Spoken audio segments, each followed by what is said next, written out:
Arrancamos ahora porque tampoco hay así. Bueno, en el día de hoy vamos a tener al licenciado especialista Simón López de la Vega. Voy a contar un poquito de su currículum. Él es licenciado en Kinesiología y Fisiatría, especialista en Kinesiología Deportiva, en Kinesiología Cardiorrespiratoria y especialista en Movimiento Humano. Posee los posgrados de Método Busquet, Terapia Manual Integrativa, Diplomatura en Prevención de Lesiones y en Readaptación Física. También la especialización en rodilla deportiva, certificación MedSport en Exos. Él es director del Servicio de Rehabilitación del Centro de Entrenamiento y Rehabilitación MaxFix, asesor deportivo en Dirección Municipal de Deportes Tres Arroyos. Muchas gracias. Buenos días a todos, gracias por la concurrencia, más que agradecido que estén acá prestando atención. Muchas gracias a la comisión por la invitación, especialmente también a Quintín por el acercamiento. Y bueno, a felicitarlos por la jornada, muy bueno todo y por la lucha que están haciendo, ¿sí? Espero poder brindar un granito de arena desde el lado traumatológico. Como bien dijo ella, soy especialista en deporte, me hallo más en el tema deportivo desde hace muchos años. Hice mi carrera universitaria en Favaloro, terminé los últimos años acá por temas personales. Y desde que me recibí estuve trabajando en clubes de acá de la ciudad, sobre todo en Alvarado, en el fútbol, en el ámbito profesional. Hoy en día, hace un año y medio, 2, decidí volver a mi ciudad, ¿sí? A un pueblo de desarrollo, de acá cerquita, a por ahí enfocarme más en el ámbito privado y un crecimiento más personal, ¿sí?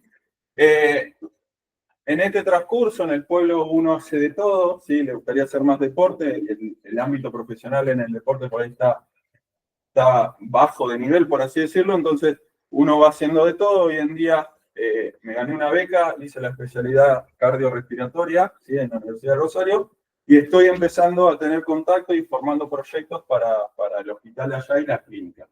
Dentro de ese desglose, en ese ámbito hospitalario, como el que participan ustedes, he visto este tipo de lesión, que obviamente en menor índice que en lo deportivo.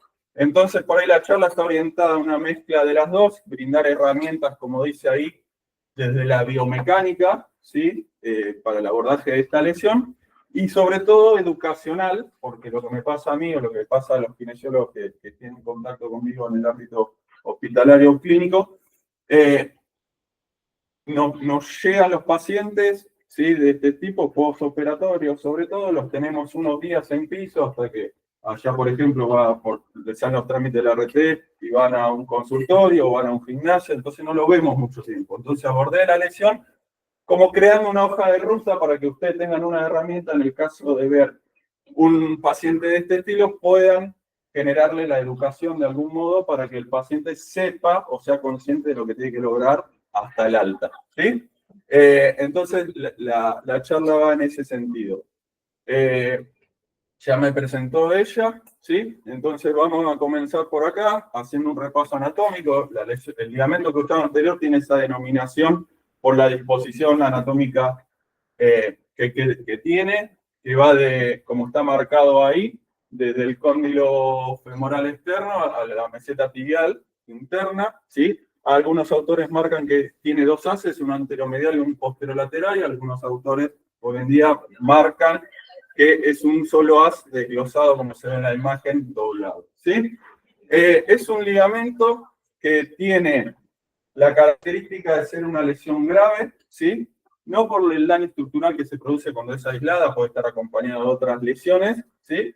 Pero se considera grave por los días de ausencia en el ámbito deportivo. Según Ronald Barr, mayor a 30 días de ausencia en el ámbito deportivo se considera una lesión grave. Más aún con el catastrofismo que le genera por ahí en el ámbito televisivo, en el ámbito profesional, que un jugador va a perder tantos o X días de partidos, ¿sí? Entonces, acá, enfocando en lo educacional y cómo me manejo yo, obviamente la presentación es en base a evidencia científica, ¿sí? Y actualización, pero también voy a dar criterios de experiencia, ¿sí? Lo que yo hago, le explico esto al paciente, que es una lesión grave por los días de ausencia y que en la relación de esos tantos días de ausencia, la ligamentización, perdón, es clave. ¿Qué es ese proceso? Es el proceso en el cual se repara el ligamento roto, ¿sí? Cuando hay una lesión del ligamento cruzado anterior, sí que se llama a ver la biomecánica. La reparación quirúrgica, la plastía, es a través de un injerto tendinoso. ¿Estamos?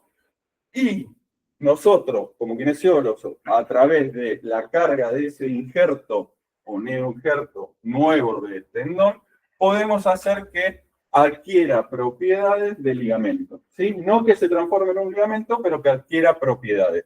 Y ese proceso se llama ligamentización. Entonces, ¿qué le digo yo al paciente? Ni bien ingresa, mira, le explico, y le digo, si vos te quedas en tu casa 8, 9, 10 meses, este proceso no va a ocurrir, ¿sí? La rodilla va a estar firme, va a tener el injerto, pero ese injerto no va a tener las propiedades físicas para la exigencia de un deporte, ¿sí? Y en el caso de no ser un deportista, igual se lo explico para que sepa y le dé importancia al trabajo de rehabilitación, ¿sí?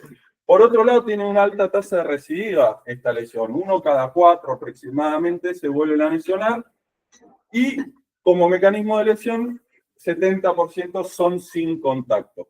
Después del lado, por ahí, desde lo postural, desde la anatomía, es mayor en mujeres por la disposición pélvica y cómo se ve influenciada la rodilla en esa disposición, y tiene alto porcentaje de lesión muscular, sobre todo en el músculo en el cual se extrae el injerto para la reparación que ahora lo vamos a ver, ¿sí? Esas son 3 características dentro de otras tantas de esta lesión. ¿Cómo se hace el diagnóstico de la lesión de ligamento cruzado? Rápidamente, tenemos la semiología, que por ahí es el abordaje agudo, ¿sí? De las maniobras de cajón anterior, pivot shift y Lashman, que seguramente las conocen, que se busca la inestabilidad de la rodilla, sobre todo antero-posterior, y después se confirma el diagnóstico en el caso de que se pueda con un estudio de resonancia magnética, ¿sí? Acá podemos ver un ligamento sano en los 2 planos, ¿sí? Es una lámina, el ligamento cruzado anterior, acá se empieza a ver el posterior, la continuidad del ligamento. Algo que les digo yo por ahí a los kines que trabajan conmigo, o a los mismos pacientes, o a los profes, allá no hay kines en los clubes, entonces, cuando se hacen un RS y por ahí está difuso, ¿sí? La vista de si hay continuidad o no del ligamento, una característica particular es que suele haber un edema óseo en el cóndilo femoral interno, en supresión grasa, que nos puede detectar que hay o hacer sospechar de una lesión de cruzado, ¿sí? La lesión en sí puede ser parcial o total, eso ya la sabemos, con ruptura total del ligamento, o parcial, que a su vez puede ser periférica, es decir, los haces superficiales o periféricos del ligamento, o intrasustancia, que es como si el ligamento estuviera rajado. Obviamente, a la hora de la rehabilitación vamos a preferir una lesión intrasustancia, porque tiene mejor poder de cicatrización. Y la lesión total, que es generalmente la quirúrgica, la ausencia de ligamento, que suele estar acompañado del líquido intraarticular, posible edema óseo, y varias veces puede estar acompañado de lesiones asociadas como la ruptura de menisco, ligamento interno o fracturas trabeculares. ¿Cuál es el mecanismo de la lesión? ¿Sí? ¿Y por qué es importante esto?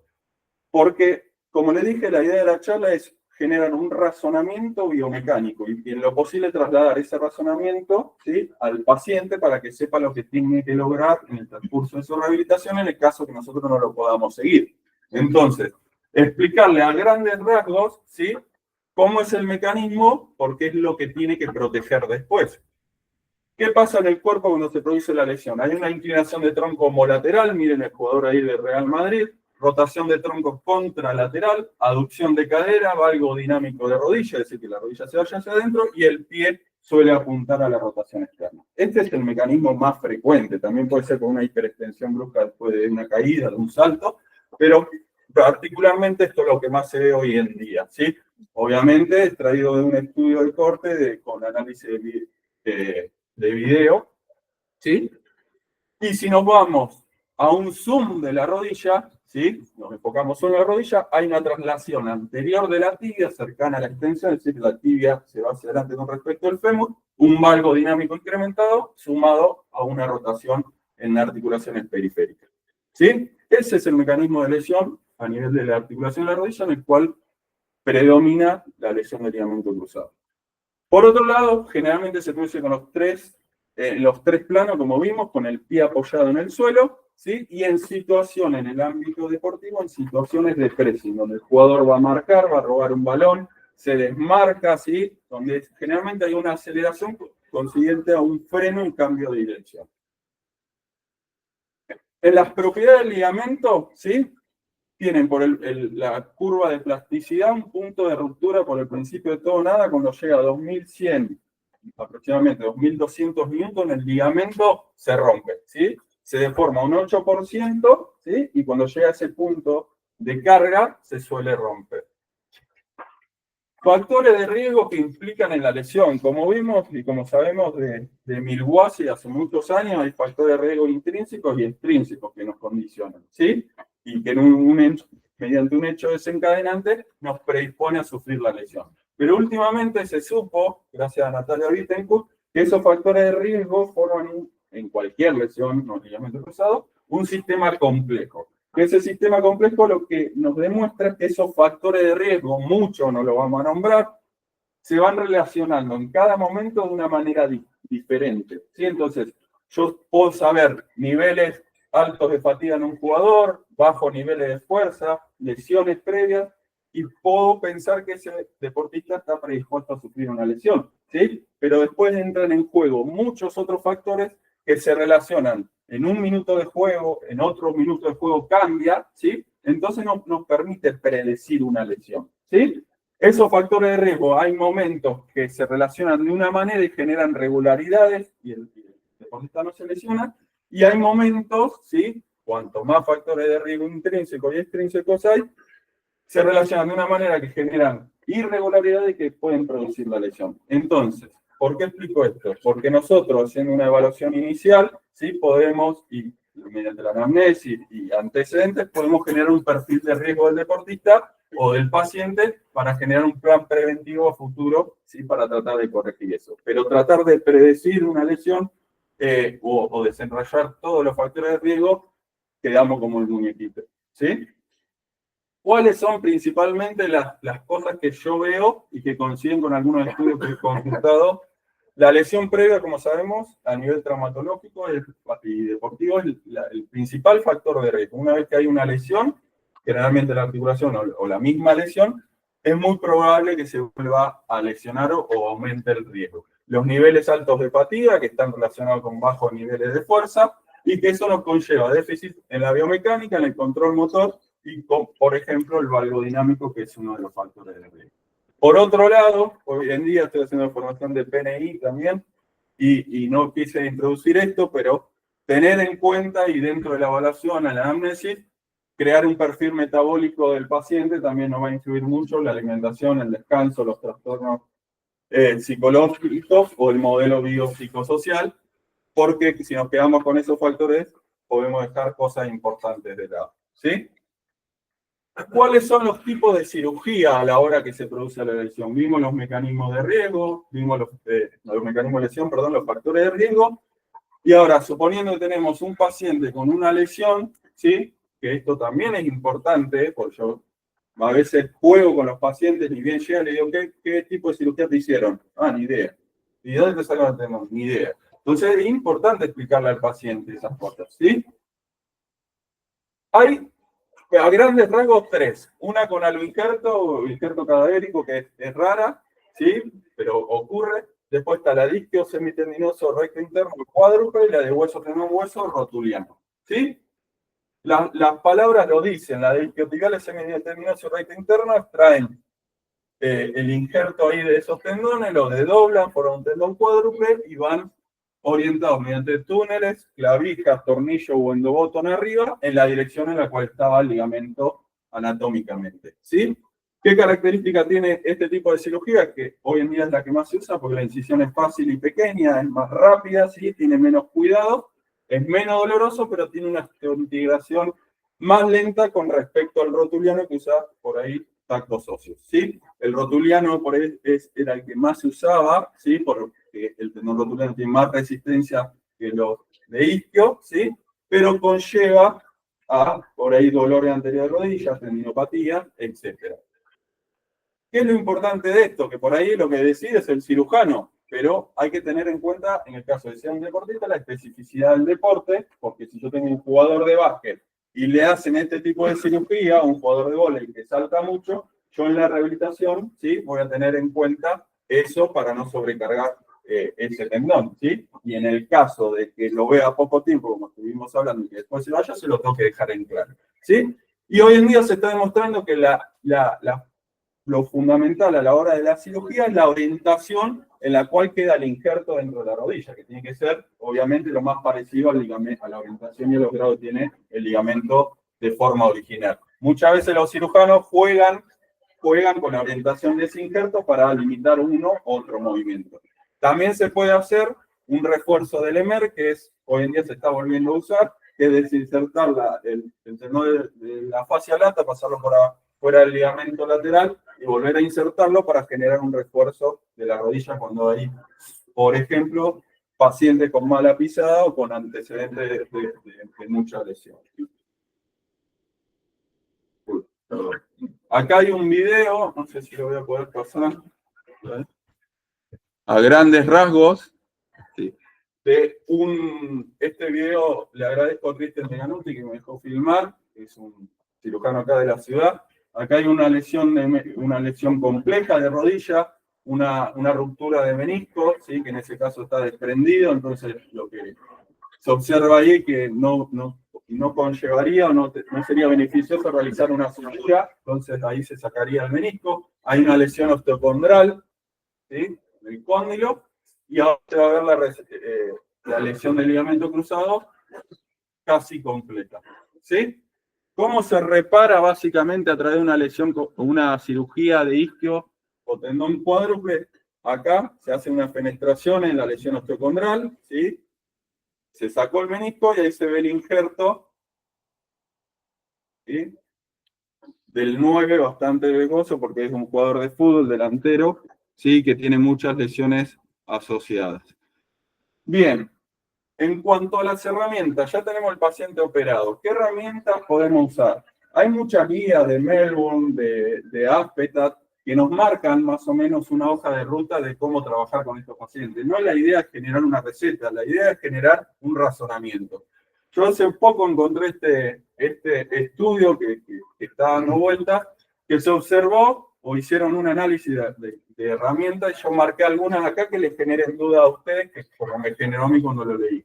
Se observó evidencia de moderada, ¿sí? Certeza para la estimulación eléctrica neuromuscular, los ejercicios de cadena cinemática cerrada y abierta, que generan un impacto similar, la rehabilitación estructurada en casa y presencial presenta una eficacia similar.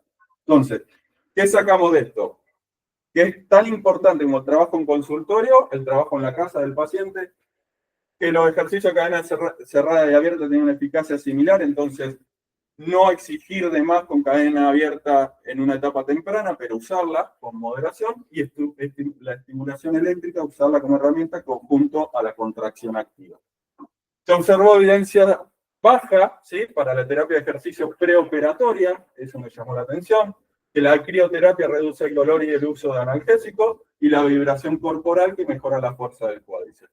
Y evidencia muy baja para los suplementos proteicos en cuanto a la musculatura o a la masa muscular del cuádriceps, el entrenamiento con restricción del flujo, que eso es algo que se está usando mucho, y acá lo cuestionan, yo lo uso, los ejercicios de control neuromuscular, también, ¿sí? Y el movimiento pasivo continuo, que no afecta la amplitud del movimiento, ¿sí? Cosas que se están, hoy en día, este estudio salió hace poco, que se están investigando y que nos pueden y nos permiten cuestionarnos y cuestionar las guías principales. Como dijo ella, yo tengo una formación en Busquets, no realizo terapia de camilla en Busquets, pero me sirve y la uso como evaluación. Y en el caso de esta lesión, quiero dejarle un razonamiento, ¿sí? Que Busquets marca que el ligamento cruzado pertenece a la cadena de flexión con apertura. ¿Por qué? Por la disposición, como vimos, anatómica que conlleva, ¿sí? Y marca que es un fusible. ¿Yo qué le explico al paciente? Que el ligamento en sí es un fusible, es un freno, una alarma de la articulación, que cuando la articulación está llegando a su punto de ROM precoso, el ligamento manda una señal al cerebro, a la corteza prefrontal, que envía una respuesta diferente a la musculatura que ahora vamos a ver y saca a la articulación de esa posición riesgosa. ¿Sí? Entonces, ¿qué le explico yo al paciente? El ligamento es algo que está ahí en el medio, que cuando se estira además, porque la articulación se va, ya sea al valgo, como vimos, a la traslación anterior o a la hiperextensión después de un salto, el ligamento manda una señal y el cerebro a través de los músculos corrige la posición. ¿Sí? Busquets dice que pertenece a la cadena de flexión con apertura, o sea, los músculos que hacen flexión y abducción. ¿Sí? Y por otro lado, hay algo importante o llamativo que Busquets nombra que el menisco, el cuerno posterior del menisco está relacionado a un as, ¿sí? De la porción larga del bíceps, y que el menisco, la carga axial en el cuerno posterior también conlleva que el bíceps traccione para proteger, a grandes rasgos, obviamente, ¿no? Entonces, esta sería la cadena de apertura y cierre, el equilibrio de las cadenas cinemáticas o musculares. Esta es la cadena de flexo-extensión, ¿sí? Y acá podemos observar que en la cadena de flexión tenemos recto anterior, isquiotibial, tibial anterior, ¿sí? Que es la misma disposición a la cual conlleva el ligamento anterior, de arriba a abajo, de atrás hacia adelante. Y en la cadena de apertura, glúteo, gemelo interno, de afuera hacia adentro. Entonces Busquets marca que la disposición del ligamento cruzado conlleva o está relacionada a esas dos cadenas. Acá vemos la musculatura que le expliqué, la conexión, ¿sí? ¿Y por qué les explico esto? Porque yo he visto en la práctica clínica y evalúo, y estamos haciendo trabajo en base a eso, sabemos hoy en día que la postura no es tan importante como factor de riesgo, pero sí la tensión muscular o la tensión facial, como dice Mayer. Si nosotros tenemos un paciente, y lo veo en los chicos, que cada vez veo más chicos jóvenes de 9, 10, 11 años que se lastiman el ligamento cruzado cuando antes no pasaba, le hago una evaluación postural, antecedentes de lesiones clínicos, chicos con asma, con broncoespasmo, con operaciones abdominales de chicos, que tienen una postura en flexion, ¿sí?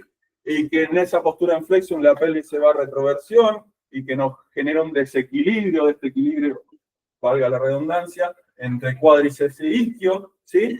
Y que esa tensión muscular a la hora de proteger la articulación de la rodilla va a estar alterada, ¿sí? Si yo tengo un chico que se para así, en teoría lo que nos dice Busquets, que es para criticar y dudar, pero él lo que nos dice tiene un razonamiento lógico, es que el cuádriceps está trabajando en excéntrico, en recorrido externo, porque el isquio le está ganando, ¿sí? El isquio trae el isquión hacia acá, la pelvis se va a la retroversión, el cuádriceps queda en recorrido externo o estirado y trabaja en excéntrico. Por lo tanto, se va a fatigar más, ¿sí? Y a la hora de una respuesta rápida, vamos a tener pérdida RFD a la reacción. Rate for development, ¿sí? Tasa de desarrollo de la fuerza por unidad de tiempo. Un músculo que está con tensión constante pierde desarrollo de la fuerza en unidad de tiempo, que es como se produce la lesión, ¿sí? Yo a la lesión no me voy al valgo así, me voy rápido. Yo necesito que ese músculo me saque y reaccione rápido, ¿sí? Una cuestión a tener en cuenta. Por otro lado, esa postura en flexion, ¿por qué marco la postura en flexion? Porque es lo que más se da a nivel deportivo. Me puede generar una depresión ósea en la meseta tibial, ¿sí? El apoyo hacia atrás del cóndilo con respecto a la tibia me puede generar una meseta, ¿sí? Una depresión ósea, una huella, lo llama él, que cuando la traslación de la tibia, que es un factor de riesgo que nombramos, se va hacia adelante y el fémur, los cóndilos, tienen que rodar y deslizar, como nos enseñó Capanchi, ¿sí? Se traba, se encaja en la depresión ósea y hace que el ligamento genere una tensión brusca, ¿sí? Entonces eso aumenta el índice del ligamento, ¿sí? Y puede contribuir a la lesión, ¿sí? ¿Se entiende? Nosotros necesitamos que el cóndilo en la meseta ruede y se deslice. Si yo genero una depresión por apoyo constante en un cartílago que está en crecimiento, por ejemplo, se puede encajar cuando necesita ir hacia adelante, acompañando la traslación anterior, y pone de forma brusca en tensión al ligamento. ¿Sí? Y por otro lado, lo que vimos, pérdida del reflejo menisco. Si yo el cuerno posterior está bajo carga axial, es como que está mandando información constante al bíceps, como vimos, que es un mecanismo de lesión. Entonces, del lado de Busquet, yo veo esas cosas que por haber hecho la formación, que repito, las veo en la práctica clínica de consultorio y las tengo en cuenta a la hora de la evaluación. Entonces, sabemos que el cuádriceps es el músculo por preferencia protector de la articulación de la rodilla, pero en base al razonamiento que podemos hacer gracias a Leopoldo Busquet, podemos también darle la misma importancia a glúteos y a isquiotibiales, por ejemplo, ¿sí? Porque son protectores de los dos movimientos o los dos factores de riesgo principales, el valgo dinámico y la traslación anterior de la tibia, ¿sí? Tenemos una cuestión en cuanto al isquiotibial como protector de la rodilla, que es menos efectivo de los 20 a los 30 grados de flexión de la rodilla. Y vimos que el ligamento cruzado anterior se produce con una flexión en ese ángulo. Entonces, es lógico que se lesione en ese ángulo porque el isquiotibial, sobre todo el semitendinoso, tiene menos eficacia en ese ROM de rodilla. Entonces, no trabajar la fuerza sola, sino integrar el injerto en toda la cadena. El injerto tendinoso que los cirujanos colocan en donde estaba el ligamento roto, no sea una entidad aislada, ¿sí? Y nosotros trabajemos la rodilla por un lado, el músculo, el core, etcétera, sino integrar el injerto en toda la cadena. Hacer que por el injerto pase energía, que se produzca angiogénesis, que se produzca inervación del injerto, o tratar para que sea lo más fisiológico posible. Entonces, en base a esto que nos dice Busquet y a estudios que han salido últimamente, podríamos estar de acuerdo con un trabajo de cadena abierta en etapa temprana sin carga axial, estimulando, por ejemplo, orden de reclutamiento, ¿sí? De la cadena de flexión, por ejemplo, ascendente, traer una bandita, reclutar o activar tibial anterior, apretar el talón para abajo para que active isquio y llevar las rodillas o la pelota al pecho y activamos recto anterior del abdomen y ahí estaríamos trabajando la cadena de flexión de orden ascendente, lo mismo descendente, ¿sí? Pero ahí, manteniendo las contracciones, podríamos pensar que está pasando energía o información por el injerto en etapas tempranas para empezar a generar estímulo. O facilitar un mecanismo de riesgo, como es la traslación anterior ahí, ¿sí? O algo si se va hacia adentro para la cadena de apertura, para hacer que el injerto, repito, se integre en toda la cadena muscular de flexión con apertura. Algunos ejemplos que yo utilizo para graficar esto, lo vamos a mostrar rápidamente, ¿sí? Desde etapas tempranas, ejercicios de cadena cruzada, capacidad de rotación, ahí la rodilla, fíjense, todavía están depilados, o sea, están recién operados, ejercicio de rotación, progresando ejercicios más inestables, trabajando en la cadena cruzada y tratando de, fíjense cómo levanta el pie ese paciente, cómo levanta el pie, fíjense, ¿sí? Cómo se le va la apertura a la pierna cuando genera un desequilibrio arriba, entonces eso hay que trabajarlo para seguir progresando. Es el mismo paciente que este, ¿sí? Acá yo le enseñaba a rotar, cuando lo progresé había fallo, entonces ahí regreso, ¿sí? Generando factores de riesgo, ¿sí? De la lesión controlada, un jugador de básquet le lleva la traslación brusca, la traslación anterior de la rodilla brusca para que estabilice con un gesto deportivo, y lo mismo en el valgo dinámico de rodilla o la traslación anterior como se ve ahí, ¿sí? Ahí está. Genero progresión desde el control neuromuscular a ejercicios del mecanismo de lesión. Repito, muchas veces nosotros, ustedes como residentes, a esta etapa no van a llegar, ¿sí? Pero por lo menos, como dije al principio, educar al paciente que tiene que estresar el ligamento, el mecanismo de lesión en el cual se produjo para volver a la práctica deportiva. Porque te preguntan, ¿cuándo puedo volver a correr? ¿Cuándo puedo volver a jugar? Y si nosotros no lo vamos a ir viendo, dejarle en claro o explicarle esas cosas, ¿sí? Entonces, repito, fuerza sola no. ¿Cuál sería una progresión ideal? Primero, trabajar en el caso que haya una inhibición de origen artrogénico, que es lo que se produce por una operación luego de la lesión, esa pérdida de contracción, pérdida de tono muscular, después de entrenar la resistencia muscular, normalizar la fuerza y por último, sí maximizar la fuerza. Y una vez que maximizamos la fuerza, empezar a mezclarla con velocidad, ¿sí? Que la velocidad pase a ser, la velocidad máxima pase a ser primordial y trabajar obviamente hasta llegar a la velocidad máxima. ¿Sí? ¿Por qué? Porque como dijimos hoy, la lesión se produce en 100, 150 milisegundos, entonces a mí no me sirve levantar 800 kilos de sillón de cuádriceps si la lesión se produce muy rápido. Yo necesito generar la mayor fuerza posible en el menor tiempo posible. Entonces puedo hacer evaluaciones de RFD, ¿sí? De Rate for Development, donde mostramos, acá hay un paciente, por ejemplo, que me llegó ya dado de alta para hacer una readaptación física, donde miren, el naranja era el lado lesionado, la rodilla lesionada, y se ve cómo hay diferencia en tanto el pico de fuerza máximo como en el tiempo que tarda en llegar a la fuerza máxima. Entonces, yo lo que diría es importante equiparar la fuerza, porque es un parámetro para el alta, pero trabajar el pico de fuerza en el menor tiempo posible. Porque si a mí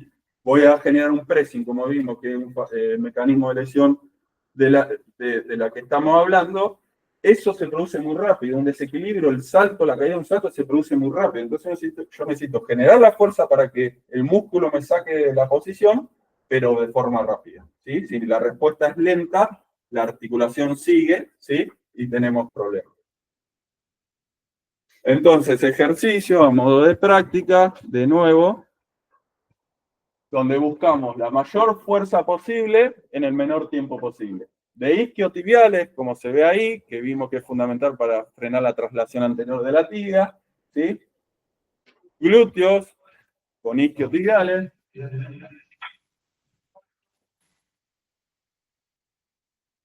Con factores de riesgo, mecanismo de lesión, ¿sí? Cuádriceps con foco externo, porque sabemos que el foco externo estimula la corteza prefrontal y genera mayor beneficio a nivel neuromuscular, ¿sí? Esa es la idea. Una vez que recuperamos la fuerza, el tono muscular y la masa muscular, obviamente con rango completo de movimiento, trabajar la respuesta rápida. Eso en el caso de que haya operación. En el caso de que no haya cirugía, ¿sí? Hoy en día está dando vuelta este protocolo que se está estudiando y es bastante nuevo, en Europa se usa, ¿sí? Que es el Cross Bracing Protocol, que básicamente de forma rápida lo que se hace y se está usando, por eso se los pongo, se está usando en el ámbito hospitalario también en Europa, lo que hacen es poner a los lesionados que caracterizan como pacientes Cooper, es decir, esto es conservador, una férula articulada en el cual se va ganando rango articular de forma progresiva, más o menos a las 10-12 semanas, se saca la férula cuando se obtiene el rango completo de rodilla, ¿sí? Y se empieza a dar independencia, ¿sí? ¿Cuál es la particularidad de esto? Está acompañado de cómo están operando hoy en día los cirujanos en más desarrollados o en otros países, ¿sí? Acá también algunos, por ejemplo, Batista está haciendo algunas cirugías así, están empezando a operar en rodilla de 90, ¿sí? Generalmente se opera en menos flexión, hoy en día están operando en 90, es más difícil porque hay que abrir más capas, conlleva más tensión de los tejidos, pero nos da el beneficio de que el paciente ya no tiene ese mes que generalmente se da para recuperar los 90 grados de flexión. Entonces, esto es algo que se está usando, se los dejo porque seguramente lo van a escuchar, ¿sí? Y otra vez la importancia del metabolismo para la cicatrización en el caso de que no haya una cirugía. Bien, como bonus track, ¿por qué pongo esto y para ir cerrando? Porque es lo primero que preguntan los deportistas, ¿cuándo puedo volver a correr? Generalmente ellos saben, porque leen, buscan en Google, como todo, que más o menos los 3-4 meses pueden estar corriendo, ¿sí? Entonces yo ¿qué les digo? Que el calendario influye, pero es lo menos importante, ¿sí? La progresión de cualquier etapa de la lesión es en base a criterios y no a tiempo, ¿está? Entonces yo les digo, sí, puede ser que los 3-4 meses estés corriendo, ¿sí? Pero el tiempo aislado es lo que hablábamos hoy. Si te quedas en tu casa 9 meses y volvés, el injerto no va a tener la carga necesaria para la exigencia y va a haber problemas, ¿sí? Entonces los resultados garantizados nunca. Pero si cumplís con dichos criterios, ¿sí? Poco antecedente, estado físico y metabólico correcto ante la cirugía, disponibilidad para entrenamiento, adherencia, desarrollo quirúrgico, vamos a tener menores riesgos, o mayores beneficios a cuanto de la recuperación. Entonces, explicarle a grandes rasgos, en el caso que perdamos al paciente, que lo veamos en el postquirúrgico, en el piso, y después no le veamos más, que el retorno al alta, al juego, en el caso de que sea un deportista, es un continuo, que comienza con un retorno a la participación, un retorno al deporte y un retorno a la competitividad, ¿sí? Y que no es que lo que veo, que me llegan rupturas o pacientes que llevan 8 meses y vuelven a entrenar y se le generan sinovitis crónica, y le pregunto, ¿qué hiciste? Y empecé a correr en el club, corrí 3, 4 días, como me sentía bien, y el técnico me empezó a poner, ¿sí? Obviamente la rodilla no va a estar, la rodilla en sí, el injerto no va a estar preparado para esa carga. Entonces hay que explicarle más, repito, cuando sabemos que lo vamos a perder, que dejarle en claro eso, que sepa que tiene que ser un continuo. ¿Por qué? Le podemos decir, de 100 vuelven 74. Y los que pasan los criterios, hay un 40% de regresión, ¿sí? Y los que pasan los criterios reducen el porcentaje aproximadamente a un 5%, ¿sí? Y son estudios de corte, ¿está? Grandes poblaciones. ¿Cuáles son los criterios a grandes rasgos? Fuerza isocinética del cuádriceps, que hoy en día tener una máquina isocinética es difícil, pero podemos medir fuerza. Hop test, cuestionario de autoconfianza, percepción, ¿sí? Y explicarle que el calendario es importante, que antes de los 9 meses, ¿sí? Hay más porcentaje de lesión que después de los 9 meses. Pero dejarle en claro que es una cuestión de criterio. Yo le digo, tenés que ir subiendo de nivel. ¿Cuáles son los niveles? Las evaluaciones y cumplir con esos criterios. Ahora bien, lo que hablamos hoy, el correr, que es lo que primero que quiere volver un deportista. Rambo nos marca estos criterios para volver a correr. Dolor menos de 2 a 10 en la escala visual analógica, flexión mayor a un 95% o un índice menor a 5% entre el lado sano y el lesionado, extensión completa, no inflamación, no temperatura, no exfusión, como dice ahí, fuerza isométrica de cuádriceps menor a un 30%, 20% entre un lado y el otro, saltos, ¿sí? De hop test simétricos y una sentadilla a un pie sin valgo dinámico. ¿Qué podemos sacar de esto que se usa hoy en día de Rambo? Dos cosas. Que hay que saltar antes de correr, ¿sí? Porque si hay un parámetro de salto hay que saltar antes de correr, y es un error que yo veo mucho, que empiezan a probar el trote y después empiezan a hacer saltos al cajón en el gimnasio, etc. Y por otro lado, que dentro de esos saltos se usa el salto a un pie a distancia como parámetro. Hay una progresión de salto que no viene al caso, ¿sí? Entonces, ¿qué podemos ver de eso en este estudio con Sifaki? Que en Rambo marca, y es lo que usamos, lo que uso yo, single hop test, triple hop test, crossover hop test, que miden la distancia, es decir, son cuantitativos, pero no son cualitativos.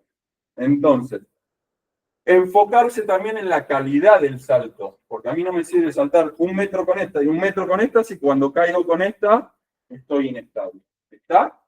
Y por otro lado, marcar que hoy en día parecería que es más importante trabajar el aterrizaje que la propulsión en sí.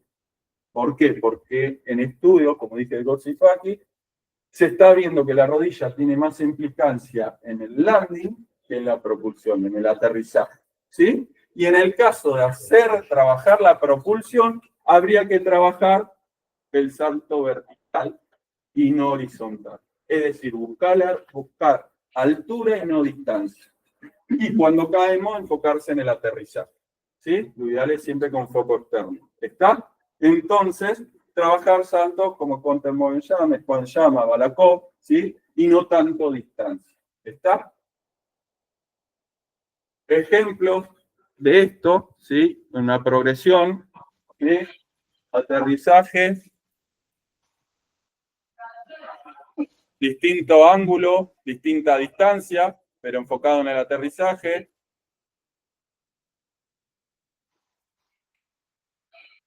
¿Sí? Acá con un factor externo, ¿sí? Que lo lleva hacia adelante. Cambio de dirección, salto lateral con una estabilización frontal, ¿sí? Empezamos a incluir el gesto deportivo, ¿sí? ¿Está? Gesto deportivo, superficie inestable, superficie llevando a hacer trabajar las cadenas de apertura y de cierre, ¿está? Razonar lo que estamos viendo y lo que se ve en la actualización de la evidencia científica, tratar o intentar de trasladarlo a la práctica de consultorio, ¿sí? Y no quedarse solo con el fortalecimiento de la rodilla, ¿está? Obviamente, a la hora de cumplir los criterios, podemos decirle al paciente que vuelva a correr, pero lo recomendable es generar drills de carrera, ¿sí? Que es, recuerden que está 3-4 meses para volver a correr, en teoría. Si cumplen los requisitos, son hace 3 meses que no corro, entonces tengo que reentrenar la carrera, con salpicados, con drills de pared, con control neuromuscular frente al espejo, ¿sí? Una progresión, ¿está? Cuando el paciente corre bien o simétrico, lo más simétrico posible, podemos largarlo al campo.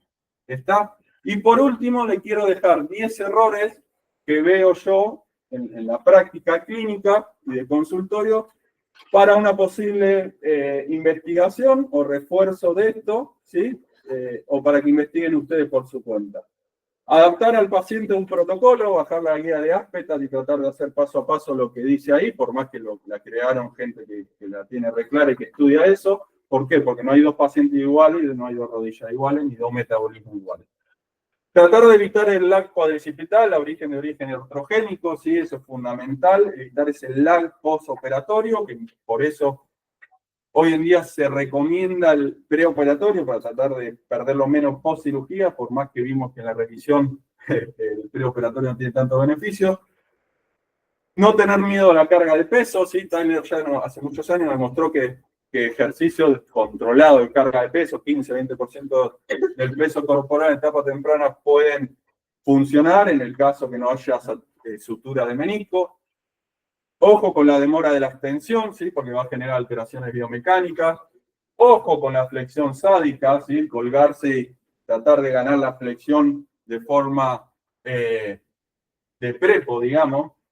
Hoy hablamos con los chicos, uno de los residentes, que el año pasado salió un video de Neymar que se le están colgando de la rodilla. Bueno, pero si no se adhiere al tratamiento, ¿sí? No tiene disponibilidad, no colabora, ¿sí? Sabemos que el trabajo en casa es importante. Ellos son profesionales y así todo les cuesta generar la flexión. En ese caso, muchas veces se vuelve a abrir, se resecciona la adherencia y demás para ganar flexión. Para evitar una reoperación o recirugía, se llega a ese último recurso, pero no es lo ideal, lo tiene que ganar de forma activa, ¿sí? No saltar antes de correr es un error que estuvimos viendo recién. El alta ojo y la ausencia de la readaptación que se irían de la mano, ¿sí? Se avanza en base a parámetros y criterios y no a tiempo. Los invito a ver y leer un trabajo de investigación que hice en conjunto con la Asociación de Kinesiología Deportiva en una asesoría, ¿sí? Nada, agradecer a ustedes de nuevo por la atención. Espero haber dejado algunos criterios ahí dando vueltas, que se acuerden en el caso o que sigan investigando, que sería lo más importante, actualizándose ustedes por su cuenta a la hora de ver un deportista, un paciente de este caso, y sobre todo que le plasmen esa educación en el caso de hoy en día, que los podemos ver 1 o 2 semanitas y después se nos van, eso pasa en mi ciudad, por lo menos para quedarnos tranquilos nosotros, que damos lo que podemos y tratar de generarle una hoja de ruta para que sepa cuándo volver a correr y la importancia de los criterios y que no se vaya a un gimnasio y trabaje de forma indebida. ¿Sí? Muchas gracias.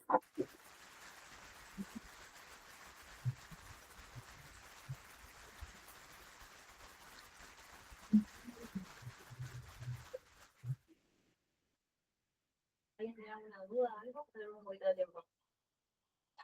Quería hacer 2 consultas.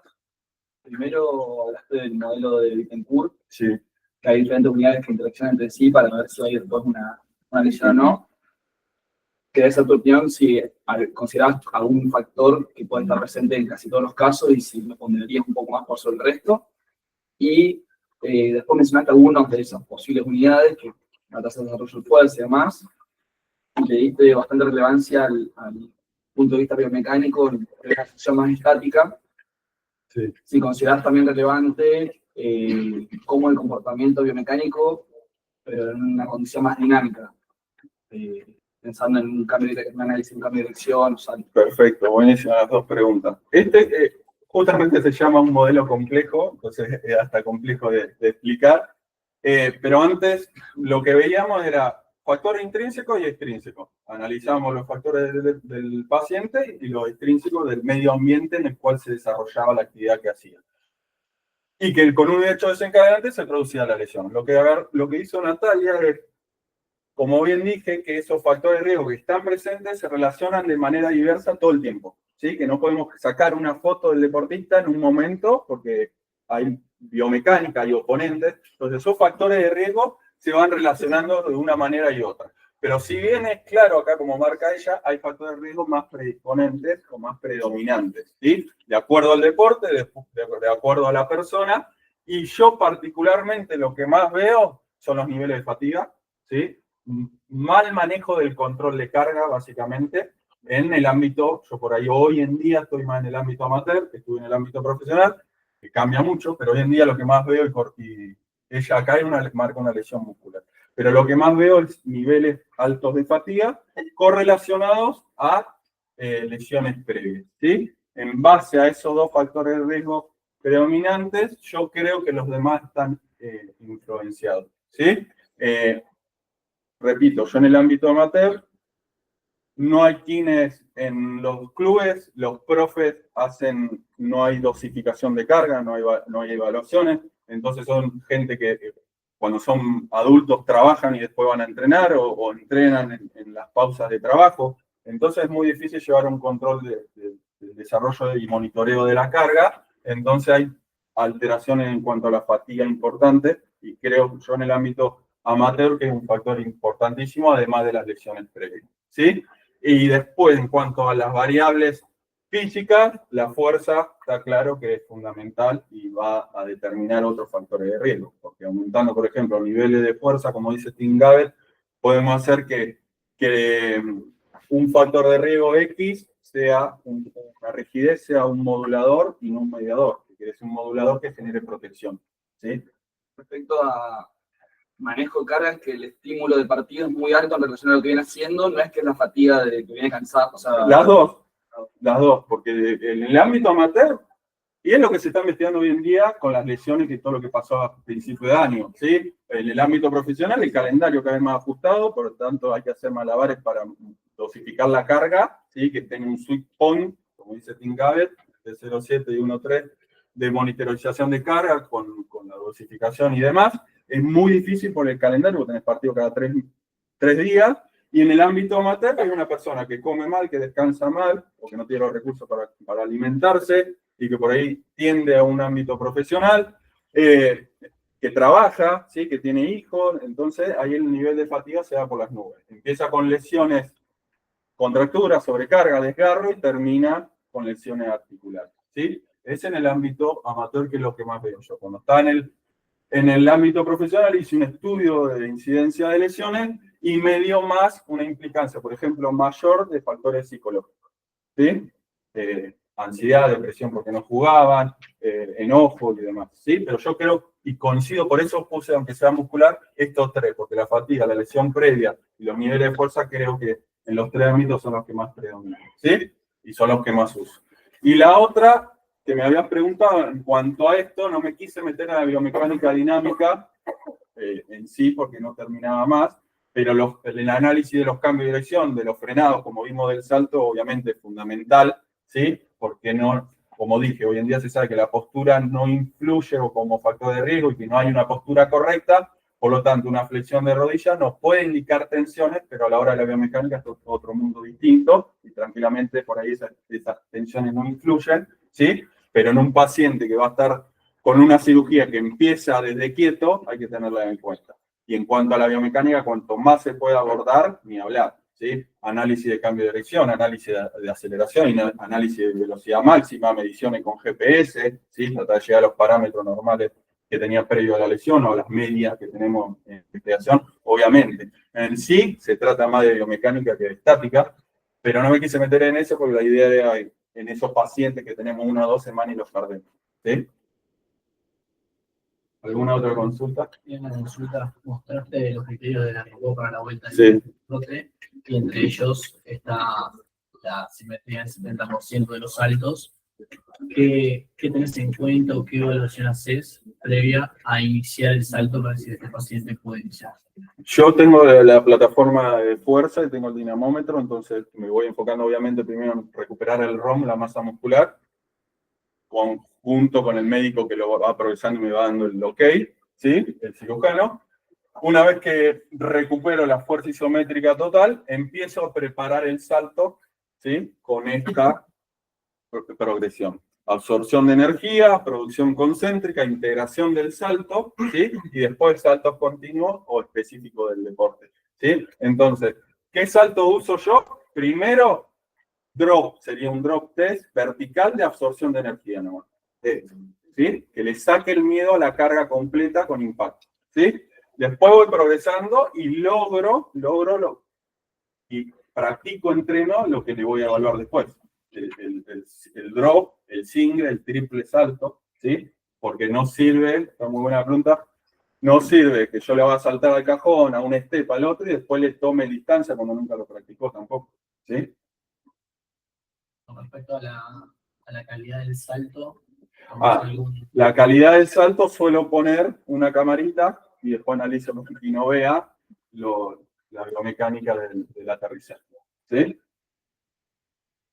O sea, mido cantidad con la plataforma de salto, altura, tiempo de vuelo y demás, y índices en el drop, y después los conllevo, y eso es más un criterio mío, con la biomecánica del aterrizaje con una filmación, en lo posible en 2 planos, pero eso ya es medir. Una consulta, y estas evaluaciones, más allá que dijimos de que los criterios temporales quizás hay que dejarlo de lado y hay que evaluar más en base a objetivos. ¿Cada cuánto evalúas al paciente? O vas viendo de forma clínica cómo va desarrollando su recuperación? Depende del paciente. Hoy en día, yo trabajé muchos años en ámbito profesional, hoy en día sigo haciendo seguimiento de deportistas profesionales por ahí de manera online o esporádica, pero en el ámbito amateur siempre me guío en base al cirujano. O sea, van al control al mes, me dice, está bien, avanzar, ahí hago la evaluación.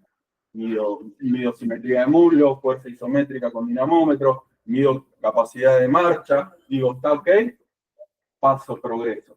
¿Sí? Tampoco es tan analítico, pero voy más o menos 3 meses, o cuando yo veo que está preparado. ¿Sí? Después a los 5, en realidad, si me preguntan a mí, con los profesionales lo evalúo todos los meses. O cada 2 semanas. ¿Sí? Porque por ahí hay que regresar.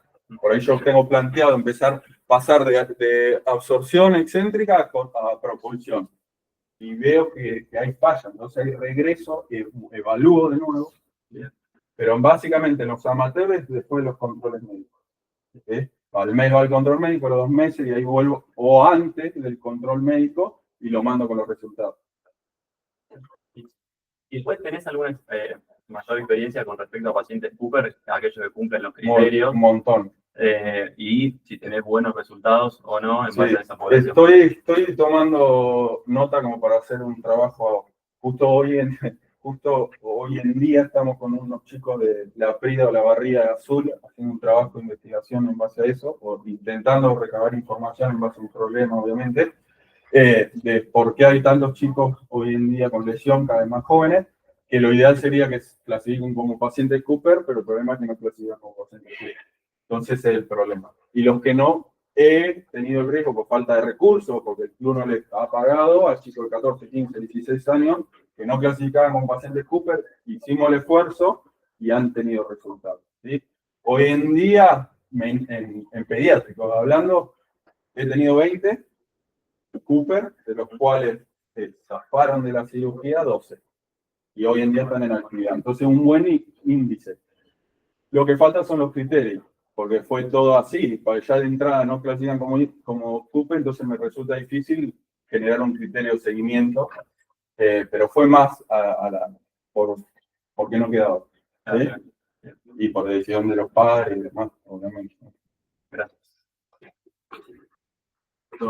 Gracias, Pi. Primero, nada, muy buena presentación, gracias por lo que trajiste, pero me quedo pensando en algunas cosas de esa revisión sistemática que trata de ver, bueno, cuál es la certeza de la evidencia para algunas intervenciones. Y bueno, es cierto que no hay un ensayo clínico letrizado que muestre que el tratamiento preoperatorio sea mejor que no hacerlo, pero en esto de poder pesquisar si un paciente es COPER o no COPER, ¿qué pensás vos en esto de si darle a todo paciente entre 8 a 12 semanas de tratamiento antes de la cirugía? Yo desde mi experiencia, acá sí desde la experiencia, porque yo siempre hemos leído en los congresos de la ACADE y demás, y en reuniones científicas, siempre se avalaba el trabajo preoperatorio, por una cuestión, sobre todo neuromuscular, ¿sí? Obviamente uno trabajando la masa muscular, la fuerza, la movilidad previa a la operación va a perder. La idea, en teoría, siempre fue que pierda lo menos posible, pero en base a la experiencia de médico, yo cuando estaba acá en el club de acá y con clubes de otros lados también, mucha interacción con los cirujanos, y ellos te dicen, no importa lo que dicen los médicos, está bien la evidencia, pero si hacen preoperatorio, yo cuando abro lo veo mejor. ¿Sí? Eso es lo que marcan, ¿sí? Entonces, esto yo lo puse como para poner un poquito ahí de algo nuevo que salió, nuevo entre comillas, ¿sí? Que a mí me llamó la atención, así como le llamó la atención a ustedes, y seguir investigando en base a eso. Pero yo creo que el preoperatorio en base a mi experiencia es fundamental, ¿sí? Es fundamental porque no solo por el estado físico y de la articulación, sino porque ya vas creando el proceso de adherencia al tratamiento. Te va explicando estas cosas, ¿sí? Creo yo, ¿sí? Y hay médicos que me piden, cirujanos que me piden sí o sí un preoperatorio. Sí o sí. No es algo que he evaluado mucho, investigado mucho en evidencia. Yo particularmente me gustaría investigarlo más. Me quedé con eso y con cosas más viejas, pero no es algo que estoy muy introducido en el tema, tendría que investigar más. Pero por ahí porque me quedo con eso, que ya directamente los cirujanos me piden preoperatorio, entonces lo trabajamos. Algo así. O sea, no está hecho ese ensayo, ¿no? No. La intuición en la clínica es eso, ¿no? Sí, El sí. paciente que por ahí no se mueve tanto, no marcha bien, sigue con edema y Claro, el claro. resultado. Básicamente te piden que disminuya el edema y trates de reclutar músculo para poder operar. Si no, no te lo operan. Algunos. Aprovecho la línea de la pregunta. A nosotros particularmente nos pasa que también vamos por la línea de intentar hacer un prequirúrgico idealmente, y muchas veces los cirujanos nos mandan sin el momento de explicación previo, pero nos llegan a nosotros en un prequirúrgico o un posible conservador, y quizás somos la primera persona que le toca dar una especie de educación al paciente y poder sentarnos con él y discutir las opciones de tratamiento. Y algo que nos pasa frecuentemente es que viene acompañado del estudio por imágenes, y vos mostraste ahí la diferencia entre la lesión de la sustancia o de los bordes periféricos, o la discusión eterna entre parcial o completa, y imposible COPER o no. Si vos haces alguna consideración respecto a la imagen de si es una parcial o una completa, para determinar si es COPER o no, o si únicamente te valés del dolor y el living away que tiene o no durante los movimientos. Bien. Hoy en día en mi ciudad, como que yo no tengo mucho poder de decisión tampoco. Mucha gente no se opera en la ciudad porque no hay especialistas de cirugía de rodilla, entonces yo los derivo acá, que tengo mucho contacto, los derivo con Batista, que trabajo mucho, por suerte, con él, y él me ha enseñado muchas de las cosas que dije hoy, me manda actualizaciones y demás, y él y lo que me dijeron ellos, y me han pasado artículos, es que la principal consigna para ver si es COPER o no, es si hay lesiones asociadas, ¿sí?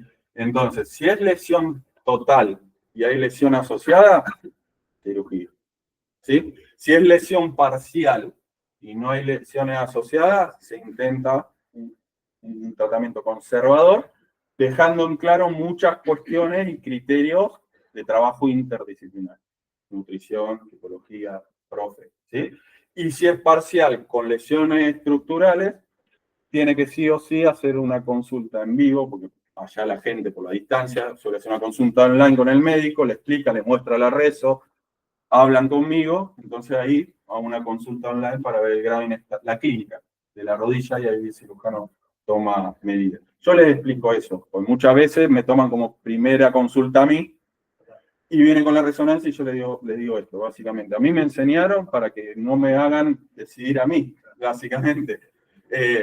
Si es por mí, siempre voy a ir a lo conservador porque sé los riesgos que tiene la cirugía, pero si viene, como este chico que vimos que lo puse por eso, lesión osteocondral grande y vieja, ruptura casi total de menisco, ruptura total de cruzado, sí o sí quirúrgico. Ahora, si viene parcial, tiene 15 años, 16, no tiene lesiones asociadas, por ahí lo quieren operar, yo le digo, anda a ver otro punto de vista. ¿Sí? Ahí sí doy mi consejo. ¿Sí? Pensando de los escenarios, el único que faltó sería ruptura total, pero sin lesión asociada. ¿Ahí le das una chance o también crees que es quirúrgico? En base a Juan Pablo y a Cristian acá, de Ganuti, que por ahí son los que más interactúan en cuanto a educación, ellos total cirugía. Ellos. Y yo creo que también, salvo que no sea un deportista, por eso me importa el contexto. Si un jugador de rugby tiene una masa muscular muy buena, que traccione, no tiene muchas rotaciones, y la clínica ayuda, obviamente se puede, y en el amateur, porque en el profesional, si vos te tirás a que sea conservador y perdés 2 meses y hay que operar, ¿sí? Te matan. Entonces, si es amateur, y siempre planteando los escenarios que estamos haciendo, decir, mira, podemos arriesgar 2 meses a categorizar como Cooper, ver cómo responde, ¿sí? Porque obviamente el que toma la decisión siempre son los cirujanos. El contexto es tan importante como la lesión. ¿Estamos? ¿Listo? Gracias.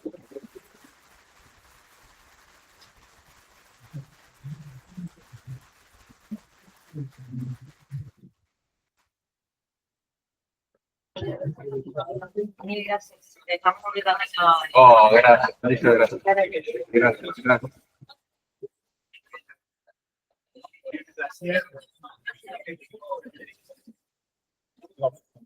Muchas gracias.